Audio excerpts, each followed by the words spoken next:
Assalamualaikum warahmatullahi wabarakatuh. Perkenalkan, saya Putri Anjeli. Saya di sini akan menjelaskan bentuk-bentuk badan usaha. Nah, mungkin kita masih kebingungan kan, apa itu PT, apa itu CV, atau bentuk badan usaha lainnya. Nah, di sini saya akan masuk kepada pengertian badan usaha. Menurut Kamar Besar Bahasa Indonesia, badan usaha adalah sekumpulan orang dan modal yang mempunyai aktivitas yang bergerak di bidang perdagangan atau dunia usaha atau perusahaan.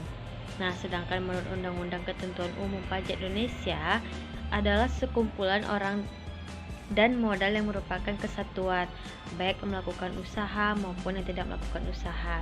Dari pengertian di atas dapat kita simpulkan bahwa badan usaha adalah kesatuan dari sekelompok orang atau modal yang memiliki aktivitas yang bergerak di bidang perdagangan atau bidang usaha lainnya dengan tujuan untuk menghasilkan laba atau keuntungan. Selanjutnya, adapun pengelompokan jenis-jenis berdasarkan beberapa aspek. Nah, sebagai berikut. Yang pertama itu berdasarkan jenis kegiatan yang dilakukan. Nah, jenis kegiatan yang dilakukan itu yang pertama ekstraktif. Badan usaha dengan jenis kegiatan yang telah tersedia di alam seperti PT Pertamina. Dan yang kedua agraris, jenis kegiatan yang berkaitan dengan pertanian seperti PT Perkebunan Negara, pembibitan, dan tambak. Dan selanjutnya industri. Nah, jenis kegiatan ini untuk meningkatkan nilai ekonomi barang dan mengubah bentuknya. Nah, seperti PT Kimia Farma. Nah, yang selanjutnya itu perdagangan. Jenis kegiatan perdagangan itu tanpa mengubah bentuknya. Nah, yang tadi yang bagian industri kan untuk mengubah bentuknya. Kalau di bagian perdagangan ini tanpa mengubah bentuknya.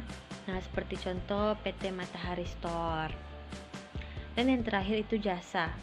Jenis kegiatan yang memenuhi dan menyediakan jasa kepada masyarakat seperti PT Bank Rakyat Indonesia dengan cara meminjamkan uang kepada nasabahnya. Dan yang kedua itu berdasarkan kepemilikan modalnya. Nah, yang pertama itu BUMN atau Badan Usaha Milik Negara. Badan usaha yang pemilik modalnya adalah negara atau pemerintah seperti PT Kereta Api dan PT Timah Bangka. Nah, yang selanjutnya itu BUMS, yaitu Badan Usaha Milik Swasta, adalah modalnya dimiliki oleh pihak swasta baik nasional maupun pihak asing. Nah, seperti PT Jarum, PT Holcim, dan lain sebagainya. Selanjutnya itu BUMD, yaitu Badan Usaha Milik Daerah. Ini adalah yang dimiliki oleh pemerintah daerah. Nah, seperti Bank Jabar, Banten, Bank DKI, Bank Sumut, dan Bank BPD. Nah, bank-bank ini adalah usaha milik daerah.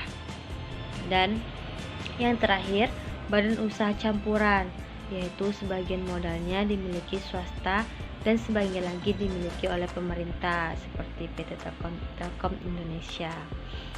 Dan yang ketiga itu ada berdasarkan wilayah negaranya. Nah, badan usaha penanaman modal dalam negeri, yaitu modalnya dimiliki oleh masyarakat negara itu sendiri seperti PT Indofood dan PT Sido Muncul.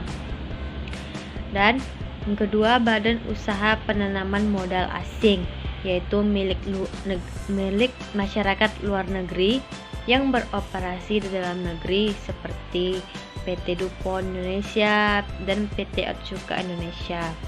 Nah, kita masuk kepada bentuk-bentuk usahanya. Yang pertama itu perusahaan perseorangan.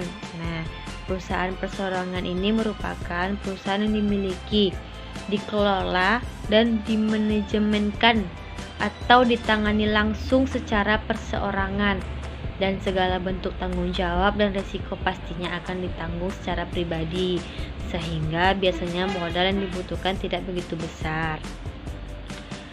Perusahaan ini tuh menghasilkan keuntungan yang penuh dan dikuasai oleh perseorangan. Namun, ada keterbatasan pengembangan usaha karena tergantung dari kemampuan pemilik usahanya. Nah, dan ini juga dapat menghasilkan keuntungan dan laba penuh dikuasai oleh perseorangan juga. Namun, ada keterbatasan juga dalam pengembangan usaha karena tergantung dari kemampuan pemilik perusahaan.